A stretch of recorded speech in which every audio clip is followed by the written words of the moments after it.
Yo, salut à tous et salut à toutes, bienvenue les Lexicains, bienvenue aux gens qui attendent Pulsechain et Pulsix.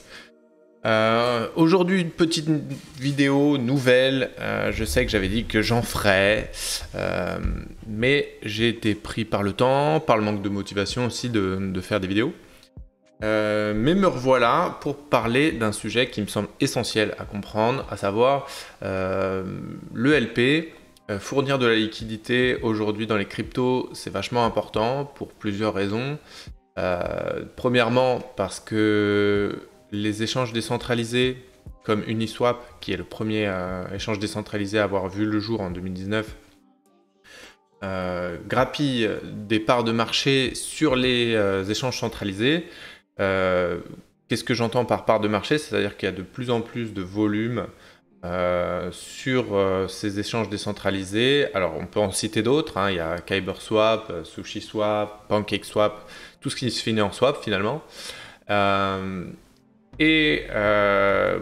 différence, c'est que parfois il y a des petites différences d'algorithmes notables, aussi les intérêts, mais le plus gros reste quand même Uniswap, qui est à peu près 50%, 60% de tout le volume des échanges décentralisés.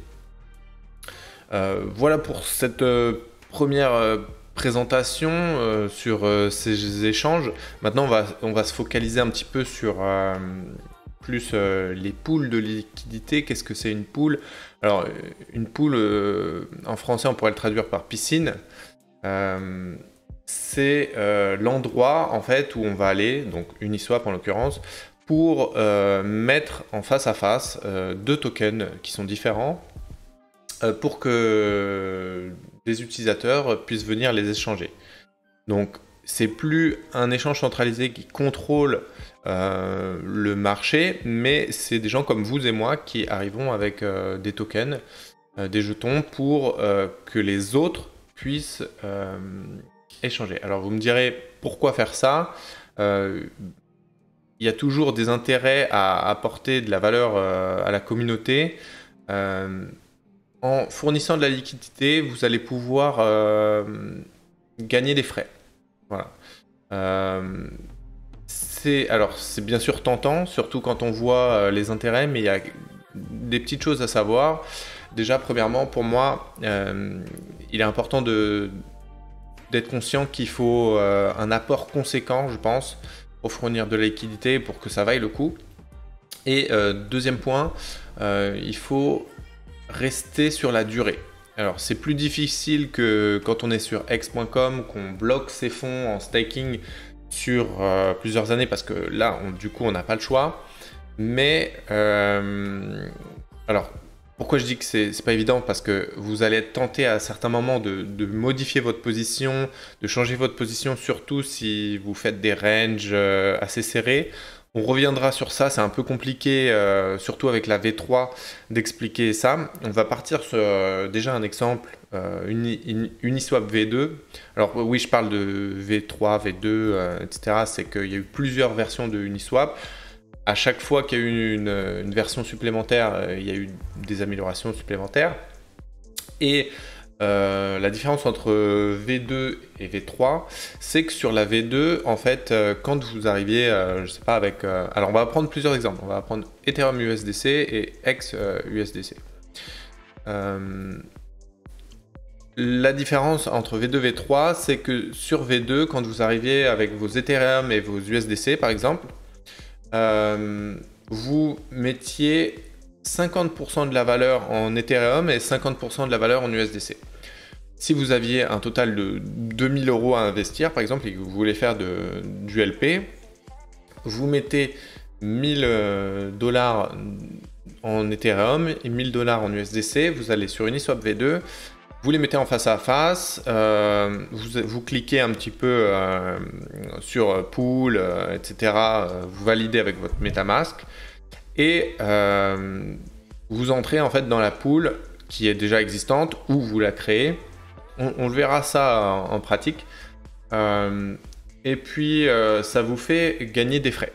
La différence maintenant avec la V3, c'est que sur la V2 déjà les frais sont pas très intéressants. La V3 instaure un nouveau concept, c'est la concentration de ce qu'on appelle un range. C'est-à-dire qu'au lieu de dire bah voilà, j'apporte 50%, 50% et le prix peut varier de 0 à l'infini, je gagne quand même des frais et mon capital investi ne bouge pas, j'ai toujours 50%, 50%. Là, c'est différent. C'est-à-dire que vous allez, par exemple sur Ethereum, là je sais plus le prix, il est à peu près à 1600, vous allez dire, bah moi je veux apporter de la liquidité entre 1000 et 2000 dollars. Le prix pourra varier entre cette range, je gagnerai des frais entre 1000 et 2000. Par contre, si le prix dépasse 2000 ou descend en dessous de 1000, là je ne gagnerai plus de frais. Et l'effet aussi un petit peu pervers de la V3, c'est l'impermanent loss. Ça, vous en avez peut-être entendu parler parce qu'il y a beaucoup de vidéos qui traitent ce sujet. C'est un concept un peu compliqué à saisir, mais bon, moi j'en ai payé un peu les frais et j'espère que ça vous servira de leçon parce que je vais vous raconter un petit peu voilà, mon expérience. Ce qu'on peut faire, c'est... ah oui, j'avais préparé un petit graphe. Là. Tac, tac, tac. Voilà. Ici, c'était pour illustrer en fait le fait que les échanges décentralisés, par rapport aux échanges centralisés, vous voyez que ça grappille des parts de marché en termes de volume. On a clairement une courbe ascendante et je pense que dans le futur, ça va continuer à augmenter de cette façon. Il n'y a pas de... Je vois pas comment ça peut changer, surtout que, comme je vous l'ai dit, voilà, ça date de 2019, c'est encore assez jeune et on se dirige vers la décentralisation dans les cryptos, donc voilà, ça pourra pas changer. Enfin, je pense pas que ça changera, ça va suivre cette tendance encore plusieurs années. Autre chose, je voulais vous montrer les outils un petit peu que j'utilise. Ça s'appelle info.uniswap.org. C'est intéressant surtout pour les traders. Ce que j'aborde là, c'est utile pour les gens qui veulent faire de la LP, mais c'est aussi utile pour les traders. Vous allez comprendre pourquoi, parce que souvent les traders se cantonnent à leurs indicateurs, au volume et au prix. C'est vrai que c'est important, mais maintenant que vous avez connaissance de ça, et surtout que les échanges décentralisés prennent de plus en plus d'importance, c'est une donnée qui est non négligeable, à savoir quelle est la liquidité sur le prix actuel et sur les zones qui sont avant le prix et après le prix, pour savoir à quel ordre de magnitude la volatilité peut exploser en fait. Moins on a de liquidité autour du prix, plus le prix peut s'envoler et atteindre des sommets. C'est de ça dont parle Richard souvent et dans ses précédents lives, il en a parlé beaucoup pendant l'année 2020. Moi, je les suivais tous et j'avais un peu du mal à comprendre. Maintenant que j'ai cette expérience avec le liquidity providing, je vois très bien de quoi il parle. Même si, parce que sur Twitter, il y avait beaucoup d'influenceurs, de Mexicains qui disaient oui, regardez la liquidité là, dans cette zone là, elle est très faible. On a quitté cette zone là très dense qui fait que ça retient le prix. Donc là le prix à gauche, c'est le prix qui monte en fait, et le prix à droite, c'est un prix qui descendrait. Donc on voit qu'il y a beaucoup de gens qui apportent de la liquidité ici. Vous voyez une grosse masse. Si on se met ici par exemple, là où on a le plus, il y a à peu près 115 000 USDC de bloqués et combien de X, il n'y a pas indiqué là. Bref, voilà. Là, on voit pas, mais ça nous donne une ordre d'idée du nombre de tokens qui sont bloqués sur cette zone de prix exactement. Donc là, on était sur 0,038. Donc, ce qui veut dire que si le prix redescend là, il va être très dur de descendre plus que 0,38.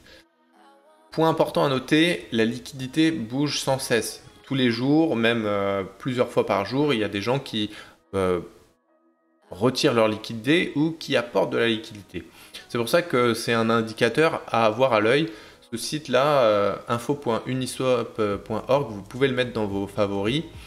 Ça donne aussi, là, je suis sur la plus grosse pool qui s'appelle XUSDC, où on voit le nombre total de X bloqués donc, sur toute la range en fait, de prix. C'est entre... alors il y a 13 720 000 X de bloqués et 4 49 d'USDC. Donc répartis sur toute la range avec des pics, vous voyez, à certains endroits. TVL, c'est la valeur totale qui est bloquée. Donc c'est à la fois les X et les USDC. Convertis en dollars, on voit la variation sur 24 heures. Donc là, c'est moins 1,13%. Le volume qui est aussi important à prendre en compte pour savoir à peu près combien vous gagnerez en frais. Pour l'instant, c'est dur à dire quand vous commencez la LP, mais vous allez pouvoir comparer les pools en comparant en fait les frais que vous gagnez sur 24 heures, le volume qu'il y a sur cette pool et la valeur totale bloquée. Par exemple, s'il y a une pool où il y a 5 millions, je vais dire une bêtise, de bloquer, par exemple, XUSDT, là, il y a ça de bloqué. Admettons que sur Ether, parce que vous pouvez aussi faire des pools entre deux jetons ERC20, donc Ether et X, ou je sais pas moi, X Chainlink, vous pouvez faire ce que vous voulez. Ça, on l'abordera aussi après. Si vous avez la même valeur bloquée sur XUSDC et sur XEther, mais que par exemple sur XEther le volume est double, il sera plus intéressant de se mettre sur XEther bien entendu, parce qu'il y a plus d'échanges, donc vous ferez plus de frais, vous gagnerez plus de frais sur cette pool là, sur XEther. Autre point, là il y a marqué 0,3%, vous vous demandez peut-être ce que c'est. Quand vous faites vos paires, vous avez plusieurs choix. On va passer sur Uniswap. Alors ça, vous voyez le petit logo d'Hedron, vous vous demandez peut-être pourquoi c'est comme ça. C'est parce que c'est l'interface de Alex pour Uniswap. Alors Uniswap ressemble exactement à ça. Je vais vous le montrer directement comme ça. Comme ça, vous verrez un petit peu les similarités. Voilà, ça ressemble comme deux gouttes d'eau à ça, quoi. Pourquoi j'utilise celui de Alex, c'est que parfois il y a des problèmes sur uniswap.org, alors qu'avec l'interface d'Alex, moi j'ai jamais eu de problème et que je fais confiance les yeux fermés à ce développeur qui a fait Hedron et Icosa. Et tout marche bien, donc je suis satisfait et je reste là-dessus. Qu'est-ce qu'on voulait parler? Oui, voilà. Quand vous allez sur Pool, vous cliquez sur Pool, vous voulez apporter de la liquidité, c'est la première fois que vous le faites. Vous créez sur New Position. Vous avez le choix ensuite de la paire que vous voulez sélectionner. Là, il y a Ether. On peut mettre ce qu'on veut. On peut mettre, je sais pas moi, mettre X et USDC. Voilà. Vous avez le choix entre plusieurs. Alors là, il me l'a mis automatiquement parce qu'il choisit le feed tiers le plus adapté. Qu'est-ce que c'est le feed tiers? Donc là, il nous décrit un petit peu ce que c'est. Vous allez gagner 1% des frais, sur les frais d'échange. Par exemple, vous allez sur Uniswap, vous voulez échanger vos USDC et acheter des X. Bah, vous payez des frais au réseau, mais vous payez aussi des frais à la plateforme pour les personnes qui sont en train de fournir de la liquidité, comme vous et moi si vous voulez le faire. Et ce pourcentage-là varie en fonction de la paire que vous allez faire. Donc si vous mettez deux stablecoins, on va mettre DAI USDC, il va choisir celle-ci automatiquement. Vous demandez peut-être pourquoi moi je le devine, parce que déjà j'ai de l'expérience, et parce que ces deux paires, enfin c'est une paire dont les deux jetons sont stables. Donc il y a très peu de variations de prix. Vous dites peut-être que c'est plus intéressant puisqu'il n'y a pas de variation, ça pourrait éviter l'impermanent loss, dont on verra un petit peu la signification pour les gens qui ne savent pas ce que c'est. 0,01% c'est très faible. Et en plus de ça, il y a beaucoup de gens qui apportent de la valeur parce qu'ils ont beaucoup de DAI, ils ont beaucoup de USDC, ils ne veulent pas se risquer aux variations sur les autres tokens, donc ils apportent leur liquidité sur ces paires-là. Mais c'est pas très intéressant. Surtout que voilà, vous avez que 0,01%, c'est très faible. Maintenant, si on prend quelque chose d'un peu plus risqué, comme XUSDC, parce que X est très volatile et on le met en face de quelque chose qui est stable, on a un entre-deux qui est de 0,3%. Si c'est quelque chose de plus stable que X, par exemple Ether USDC, bah là on aura 0,05%. S'il veut bien confirmer ma prédiction. Voilà. On voit qu'il y en a 53%, en fait, 53% des gens choisissent ça. Alors, vous dites, bah oui, mais moi j'ai envie de gagner plus de frais, peut-être que je pourrais choisir ça. Et vous avez raison, il y a 44% des gens qui choisissent ça. Pourquoi ça choisit automatiquement 0,05%? C'est que automatiquement Uniswap en fait choisit le mieux pour les personnes qui échangent et essaye de regarder un petit peu déjà combien de gens apportent de la liquidité sur Ether USDC, combien sont ceux qui choisissent 0,05%. Ils essayent d'avoir la meilleure option entre rémunérer les gens qui font de la LP et que les frais soient pas trop assassins pour ceux qui utilisent Uniswap. Voilà un petit peu pour ça. Maintenant, si je prends... alors, je ne sais pas si c'est le cas pour X Ether, qui sont... Voilà, c'est encore 0,3% parce qu'ils considèrent que Ether est quand même assez stable au niveau du prix et que c'est deux jetons qui se suivent plus ou moins, même si X performe un peu mieux quand même. Maintenant, si je prends, je sais pas moi, Excedron, bah là vous êtes sûr que vous allez pouvoir prendre le 1%. Et vous dites, ah ouais, mais là je vais gagner grave et tout. Si je fais cette paire-là, oui et non, c'est pas vraiment vrai. Pour plusieurs raisons. Déjà parce que le volume sur Excedron est moindre. Il y a beaucoup plus de gens, par exemple, qui échangent XUSDC que Excedron. On va le voir si jamais on va sur CoinMarketCap ou Nomics. C'est un outil aussi à savoir gérer si vous faites de la LP. Vous allez sur le jeton que vous voulez échanger, par exemple X. Et ici dans l'onglet Markets, vous allez voir toutes les paires en fait, que ce soit sur échange centralisé ou décentralisé. Et vous allez pouvoir trier, regarder ce qui vous intéresse, voir le volume, le prix, etc. Là, par exemple, on voit que si je trie par volume, moi j'aime bien faire ça pour voir un petit peu quelles sont les paires les plus intéressantes. On a XEther et XUSDC. Ce sont deux très grosses paires de volume 5 millions et 3 millions. Ça varie. Parfois, c'est XUSDC qui est plus grande que XEther.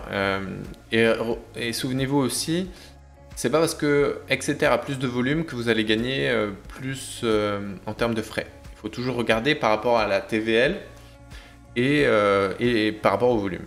Voilà. Si la valeur bloquée est plus mince sur l'un que sur l'autre, aussi le fee tiers, tout ça, faut le prendre en compte. On verra un petit peu comment savoir et comment estimer les frais qu'on peut se faire. J'ai un petit outil après. Pour l'instant, on a vu qu'est-ce qu'était une pool, on a vu qu'est-ce qui se passait quand quelqu'un trade sur une Uniswap V2, c'est 50-50, sur une V3 c'est une range, on va y revenir après. Les paires, on a vu qu'on pouvait faire des paires de stablecoin, des paires de jetons ou des paires de jetons ERC20 et stablecoin. Maintenant, on va voir un petit peu plus en détail sur Uniswap. Voilà, on va prendre XUSDC. S'il veut bien s'afficher. Donc là, j'ai mis au pif, j'ai mis 11 000. En début de vidéo, je parlais d'un gros apport. Alors, qu'est-ce que c'est ? On va un peu entrer dans le vif du sujet. Pour moi,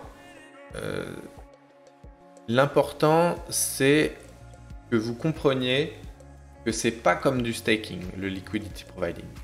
C'est pas comme du hodling non plus. Vous allez pas, c'est pas de l'argent que vous mettez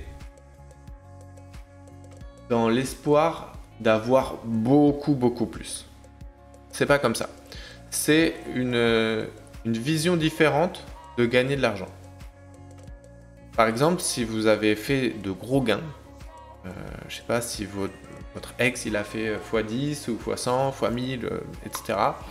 Et que vous dites, bah ouais, moi j'aimerais bien diversifier, vous pouvez faire du LP tant que ça reste sur des longues durées. Le LP en fait va vous rapporter des frais que vous allez pouvoir claim tous les jours. Donc c'est pas du staking bloqué, c'est ça qui est intéressant.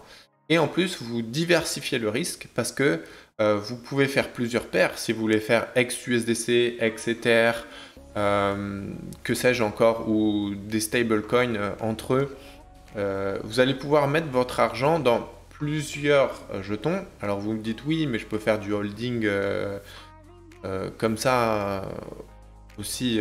Alors vous avez raison. Là, c'est que en plus d'avoir différents jetons, vous gagnez régulièrement, comme si vous avez stacké, mais vous gagnez des frais.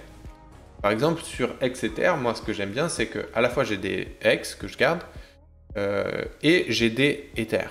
Alors l'avantage, c'est que je me dis que si je peux claim tous les jours, j'ai quasiment pas de risque en fait d'avoir un jour où j'ai dépensé tous mes Ethers sans faire gaffe et que j'ai plus de quoi payer pour les frais, pour les transactions, pour utiliser le réseau en fait. C'est une ressource qui me permet d'avoir toujours des Ethers. Ça c'est très intéressant. Dans un autre cas, quand on est en plein bull run, etc., c'est bien aussi de faire du LP avec par exemple un jeton qu'on apprécie et un stablecoin. Pourquoi ? Parce que pendant toute cette période qui parfois peut durer plusieurs mois, voire un an, et ben vous allez accumuler des USDC. Et le jour où le prix va s'effondrer, et ben vous aurez des USDC à réinvestir pour racheter des tokens qui sont très bas. Alors oui, c'est vrai que vous n'aurez pas fait x 10 000 sur votre crypto préféré. Mais c'est un autre moyen qui peut être safe quand on sait ce qu'on fait, d'accumuler des jetons, que ce soit des stablecoins, notre crypto préféré ou la crypto d'un réseau qu'on utilise souvent. Voilà pourquoi, pour moi, la LP, c'est une autre façon d'investir et aussi de comprendre un peu comment le marché fonctionne. Donc, on avait parlé, je reviens sur ce sujet de comment le marché fonctionne parce que c'est intéressant. Là, vous pouvez changer, par exemple, ça vous dit rien en fait. Vous pouvez changer ici, cliquer sur X, et là vous avez les prix USDC par X, ça vous parle plus. Voilà, donc ici en fait, quand vous êtes un trader, vous vous dites, ah ouais, le prix là il est vachement back sur cette zone là. Moi, ce que je vise, c'est que le prix, là, si jamais il y a une grosse news, par exemple, la sortie de Pulsechain V3, du testnet V3, là, c'est une grosse news, donc ça peut FOMO jusque 12 centimes facilement, parce qu'il y a peu de valeur.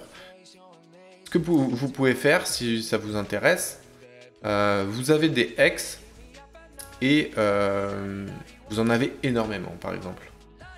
Je dis ça comme ça. Vous en avez énormément, mais vous voulez pas les vendre parce que sur OneInch ou sur n'importe quel autre échange où vous pouvez swapper, vous avez un gros slippage de plusieurs pourcents. Un slippage, c'est quand vous voyez la valeur de vos X, mais en retour, quand vous les voyez en stablecoin, vous en avez beaucoup moins, bizarrement. C'est juste que dans la pool de liquidité, par exemple, bah ici, il n'y a pas assez d'USDC en fait sur la zone du prix, donc qui est à peu près à 6 centimes là. Si jamais vous voulez vendre à ce prix-là, par exemple. Ou alors même mieux, si vous voulez vous vendre à 12 centimes, vous voyez que là, il n'y a pas assez de liquidité et que si vous achetez à ce moment-là ou si vous vendez, et ben vous allez vendre à perte ou vous allez acheter avec beaucoup moins d'impact en fait. C'est-à-dire qu'au lieu d'avoir pour 100 000 dollars, je dis n'importe quoi, 1 million de X, bah, il vous affiche un prix de 800 000 X. Donc ça, c'est pas intéressant, vous perdez un petit peu de la valeur. Donc ce que vous pouvez faire, c'est mettre une pool de liquidité très fine sur une zone de prix. Et là, il va y avoir un gros pic.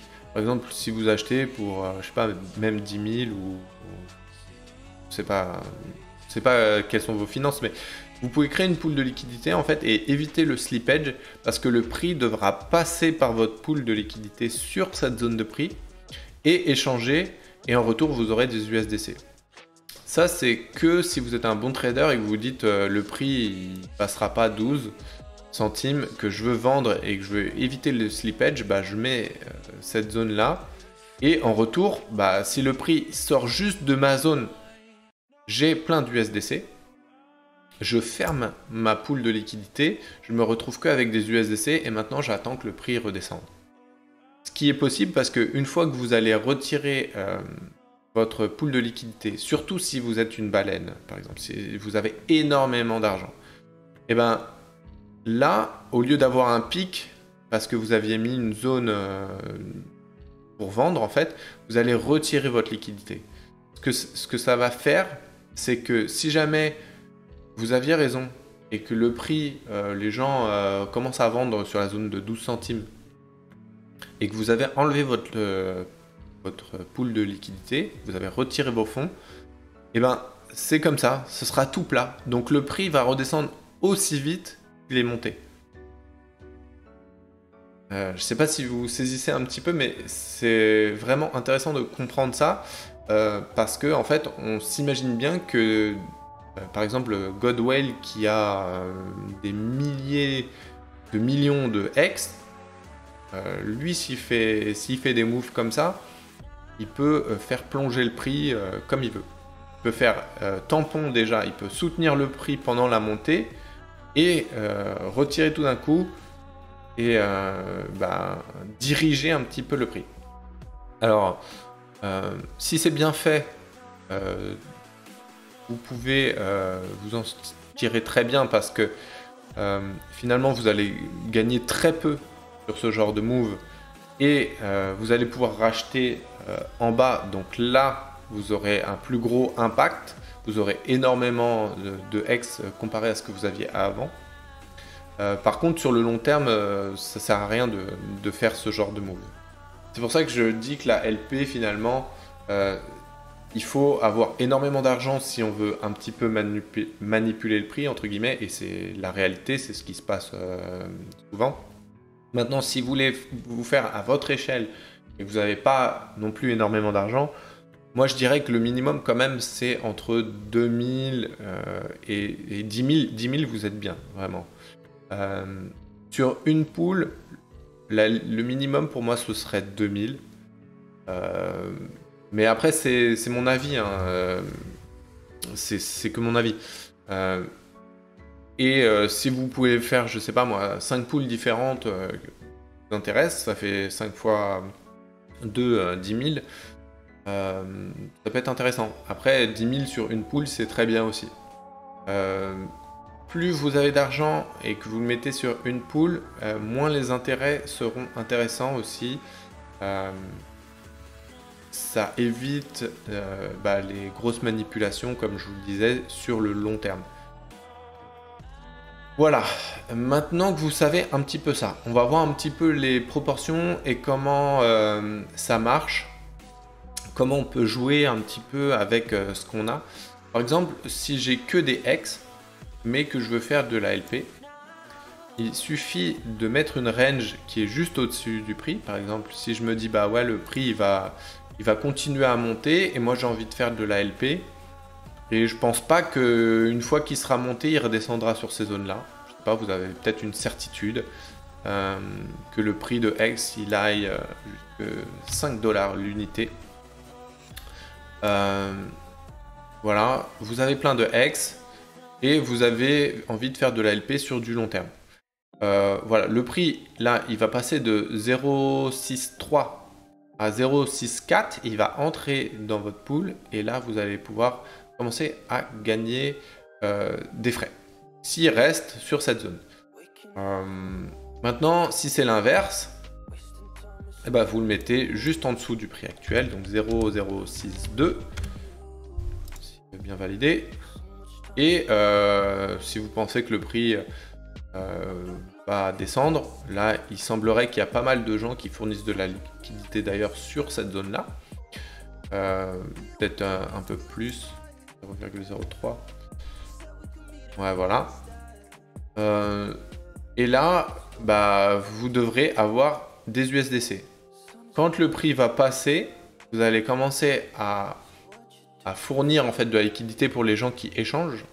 Donc ça va être des gens qui ont des USDC, qui ont des X qui veulent vendre. Donc ils vont prendre vos USDC, vous allez recevoir des X. Donc là, si vous avez, je sais pas, 10 000, plus le prix va descendre, plus celui-là va diminuer. Je sais pas, je mets 8 000. Et en échange, vous allez avoir des X ici. Donc la pool va s'équilibrer en fonction de la range que vous avez mis en fait. Une fois que vous arriverez à 0,03 à votre prix minimum, vous n'aurez plus que des X d'une valeur de à peu près 10 000, on va dire. Ce sera pile à ce moment-là, ce sera 10 000 et vous aurez tout en X. Pile sur cette zone de prix là, à 0,03, à 3 centimes. Mais pendant ce temps-là, pendant tout le temps où le prix sera dans cette range-là, vous gagnez des frais. Voilà. Donc, à vous de voir si c'est intéressant, si c'est quelque chose qui vous plaît. Maintenant, si vous avez vraiment envie de faire ça, j'ai un petit calculateur ici, qui s'appelle Uniswap Calculator, uniswap.fish, ça c'est l'adresse. Et vous allez pouvoir sélectionner des paires. Donc là, je vais prendre Ethereum USDC pour changer un petit peu. Il nous sélectionne, je crois, 0,05%, voilà.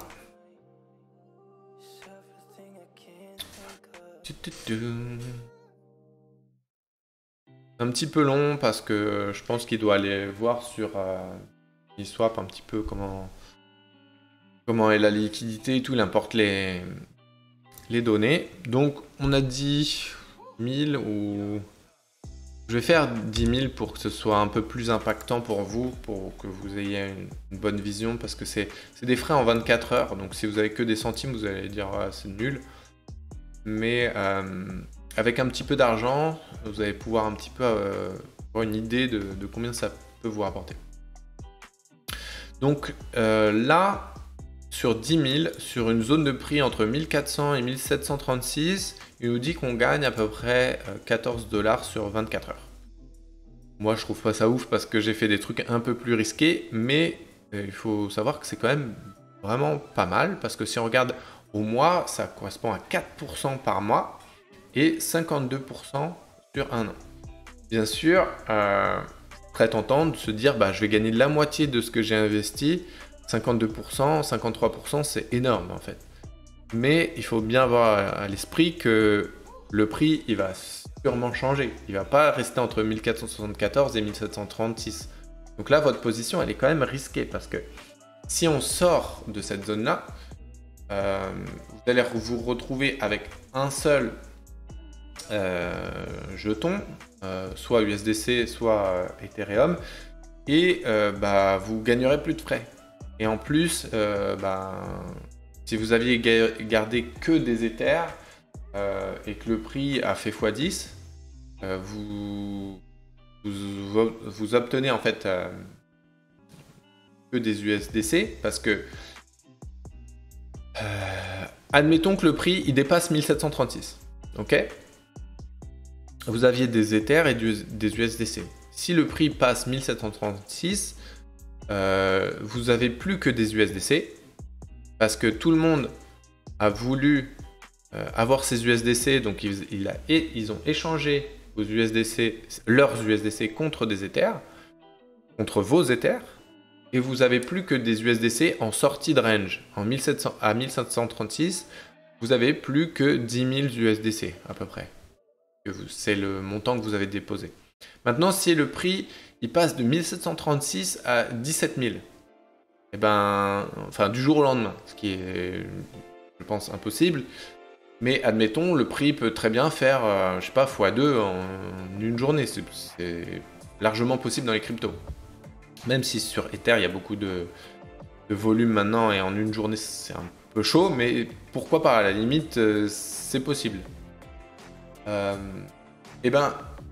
Au lieu d'avoir 20 000, parce que le prix il a doublé, vous n'avez plus que 10 000. Parce que vous venez de vous rendre compte que le prix il est sorti de votre range et que voilà, vous avez que des USDC et que vous n'avez plus d'Ether. C'est ça en fait l'impermanent loss. Ce qui est bien avec ce petit outil, c'est qu'il y a un petit bouton ici qui permet de calculer votre impermanent loss. Alors là, il y a beaucoup de chiffres. Vous allez voir que juste en bougeant un petit peu ça, on va très vite comprendre ce qu'il faut faire, ce qu'il ne faut pas faire. Là, on est à peu près sur un prix de 1624. C'est le prix des Ethers en ce moment. Et ça, c'est le prix actuel. Ici, on a le prix futur. Donc, on peut faire des projections si, comme je vous le dis, par exemple, le prix double du jour au lendemain. On n'est plus à 1600, mais on est à 3200. Voilà. Donc là, vous aviez décidé de faire sur cette range 1474 et 1736 un peu de liquidity providing parce que vous pensiez que le prix n'allait pas bouger. Et ben, faux, il bouge. Il bouge, il dépasse votre zone. Et là, on peut voir ce que l'outil nous conseille. Si jamais le prix bouge à 3200, il nous dit qu'il vaut mieux hodler. Donc garder nos Ethers et nos USDC comme on l'avait mis avant, comme on les avait avant de faire de la LP. Excusez-moi. Parce que finalement, on aurait 13 884 dollars si le prix passait à 3200 du jour au lendemain. Parce que nos USDC, eux, ils bougent pas. Et on avait 2,4 Ether qui valent du jour au lendemain 7892. Au lieu de, si c'est à 1600, au lieu de 3946. Ok. Maintenant, un autre point à voir, c'est que si jamais vous voulez faire ça sur du long terme, là, vous avez un petit peu un outil qui est sympa. On vous dit que votre position, elle doit être active au moins 267 jours pour couvrir l'impermanent loss. C'est-à-dire que si votre position, pendant les 267 jours, 268 jours, le prix reste entre 1474 et 1736, eh ben, vous commencerez à gagner de l'argent par rapport à l'éventualité que le prix passe à 3200 pendant cette période-là. C'est ça que ça veut dire. Maintenant qu'on a compris ça, il suffit de se dire, moi j'ai pas trop envie de risquer l'impermanent loss, je préfère mettre une range finalement qui est assez large. Ok, très bien. Par contre, vous aurez vos frais qui vont diminuer. Et ça, c'est logique. Maintenant, il faut trouver vraiment le bon rapport qualité-prix, entre guillemets, entre avoir une range qui est assez large, mais qui reste crédible, en fait, pour ses frais. Enfin, crédible dans le sens où elle est assez large, et pas trop non plus démesurément large, 0,00001 dollars et, je sais pas, 1000 milliards de dollars. Non, on va prendre un truc un peu plus sérieux. Par exemple, je sais que Ether, si on va un petit peu sur sa courbe, je crois qu'il est resté pas mal sur les 800 dollars. C'était un plus bas. Le vrai plus bas, je crois qu'il était à 400. Quelque chose comme ça, il y a très longtemps. Voilà, non. Ouais, 400. À peu près à ce moment-là. Là, c'est 2019 quand même. 150, je pense pas qu'on retournera sur ces zones-là. Mais déjà, on peut regarder là. Si on pense qu'on a fini le bear market là, on peut se dire que voilà, si je veux être safe, vraiment avoir une zone large, je peux mettre 800 dollars. Je peux rester sur cette zone-là, ou même me mettre là un petit peu plus haut. Voilà, on peut mettre 850. Allez, mettons 850. Et maintenant, si on se dit que le bull run est prêt à surgir, combien à peu près on peut estimer notre range maximal en fait, le point maximal pour que notre range elle soit à peu près bien. On a atteint une zone de 4800, on peut se dire que par rapport à 2017-2018, on était à 1300. Combien on a fait x3 à peu près? Maintenant, admettons qu'on fasse x3 encore au prochain bull run. Généralement, c'est de moins en moins parce que les courbes tendent à être algorithmiques, donc à se tasser dans le temps. Comme Bitcoin, hein, vous pouvez avoir que c'est algorithmique et que ça progresse, la volatilité progresse de moins en moins. Mais admettons que ça fasse x3. Voilà. On peut dire que Ethereum ferait un nouvel ATH de 15 000. On va mettre en max price 15 000. Et là, on a une zone qui est pas dégueu. Par contre, ce qui est bizarre, c'est que ça m'indique pas de prix. Alors que ça devrait. Enfin, est-ce que c'est trop? Est-ce que c'est pas assez?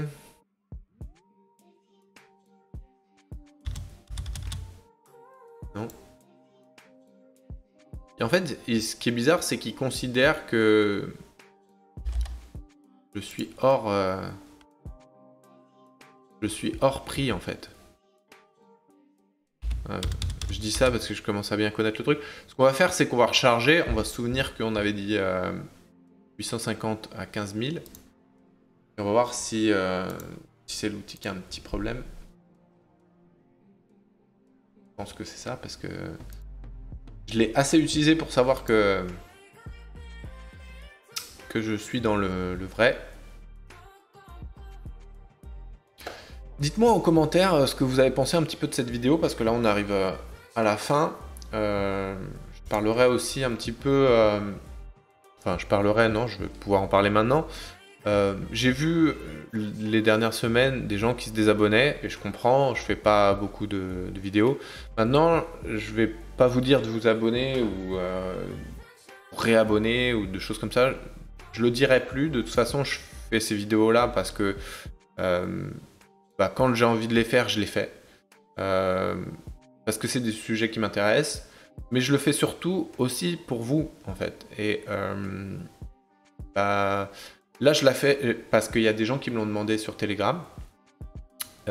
Mais si vous voulez une vidéo, qu'elle soit faite, un sujet qui vous intéresse, c'est à vous aussi de commenter, de me dire bah ouais, moi je comprends pas trop ce truc-là, j'ai vu que tu en avais parlé dans ton Telegram, est-ce que tu peux la faire?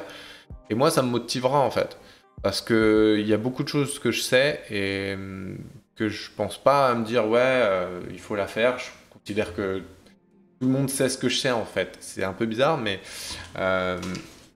voilà. Si jamais vous voulez, n'hésitez pas à commenter.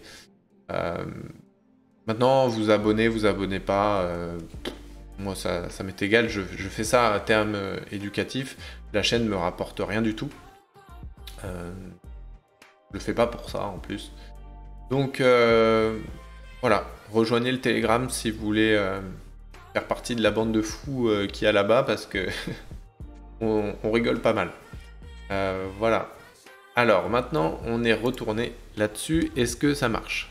Donc là, on a toujours nos trucs. Est-ce que si on fait minimum price... Ouais, bon, là, vous voyez que ça descend parce que j'élargis ma zone. On va le faire comme ça parce que tout à l'heure, ça a bugué. Là, vous êtes en train de déprimer en voyant la valeur des fees s'amoindrir. Que je comprends, hein. Moi, j'ai toujours tendance aussi à vouloir me dire mais attends, je vais gagner un max de thunes en mettant une range basse, et au final, je subis de l'impermanent loss, j'ai de moins en moins de jetons. Même si ma valeur totale augmente, j'ai de moins en moins de jetons. C'est pas très malin de ma part si jamais je veux faire que grossir. Mais comme je vous l'ai dit, si votre but c'est d'avoir toujours des Ethers ou un peu d'accumuler des stablecoins, c'est une bonne façon de faire. Si vous le bloquez ça sur 1 an voire 2 ans, surtout que c'est en fait des jetons que vous pouvez claimer tous les jours en fait et les réinvestir, donc faire des intérêts composés. Vous pouvez faire grossir les jetons que vous avez dans votre pool si jamais votre range est assez large. Donc là, vous voyez que les frais quand même diminuent de moins en moins. Parce que en fait, ils récompensent vraiment autour de la zone de prix pour stabiliser le prix en fait. Une fois que votre zone elle est quand même déjà bien large, ça change pas grand chose les frais que vous pouvez gagner. Bref, même si là je commence à en avoir marre de cliquer sur plus, vous voyez que en fait, voilà, on est à peu près sur 1 dollar et quelques par jour. Alors oui, c'est pas beaucoup sur 10 000 $, vous dites bah c'est pas très intéressant. Mais ce qu'il faut regarder, c'est les pourcentages par an. 5%, alors oui, c'est pas ouf, c'est mieux que le livret A, c'est sûr. C'est moins bien que X, mais voilà, au moins vous avez des Ethers un petit peu tout le temps. Vous pouvez mettre un dépôt, vous pouvez investir moins que 10 000, mettre 2 000 parce que vous dites, bah moi c'est que pour les frais, et je sais pas, les cryptos, je fais peut-être une transaction ou 2 par mois ou par an, et voilà, j'ai pas beaucoup de... Par exemple, si vous faites que une transaction tous les 2 mois, bah voilà, vous avez assez en fait, parce que vous aurez 16 $. Voilà, c'est un petit truc comme ça. Maintenant, vous pouvez faire un truc plus intéressant que ça. Là, je vous ai présenté quelque chose qui est assez sûr, entre guillemets. Maintenant, si je fais la même chose, mais avec X. Une paire que moi j'aime beaucoup, c'est X Ether. Et là, bah, vous avez des X et en plus des Ethers, et en plus les frais sont pas mauvais. Ce qui est bien avec X Ether, c'est que bah, vous avez un entre-deux pas mal. Au niveau des prix, ça se suit. Excusez-moi, là, je regarde juste le prix de X alors que je pensais être sur X Ether. Sur X Ether, vous voyez que bon, y a des variations, certes, mais c'est pas des aussi grosses variations. Là, à peu près, on est sur un ordre de x10, alors que sur X, on peut être sur du x100, x1000, x10 000. Entre le prix le plus bas et le prix le plus haut, je parle. Donc, on peut très bien se dire, bah voilà, sur la zone... alors, il y a combien de 0 là 4, puis un 1 et un 3. Et 3, 1, 6. Donc là, on prend ces chiffres-là, et puis on les met. On a envie d'avoir un truc quand même assez sûr. Là, il y en avait 4, c'était 1, 3 le plus bas qu'on a vu.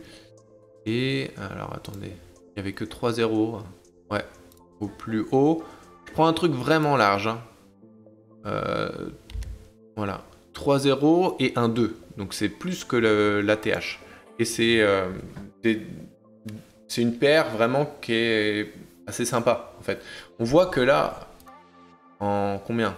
Depuis mai 2021, donc bientôt 2 ans, on est resté dans la zone que je suis en train de configurer là dans mon calculateur. Donc ça veut dire que vous pouvez facilement, au moins sur un an là, voire 2, bah, rester dans cette zone, sauf si il y a, bon, là il y a un petit, il y a un petit événement qui nous attend sûrement en 2023, c'est la sortie de Pulsechain. Là, ça pourrait dépasser cette zone-là parce qu'il va y avoir un engouement, beaucoup de gens vont acheter, etc.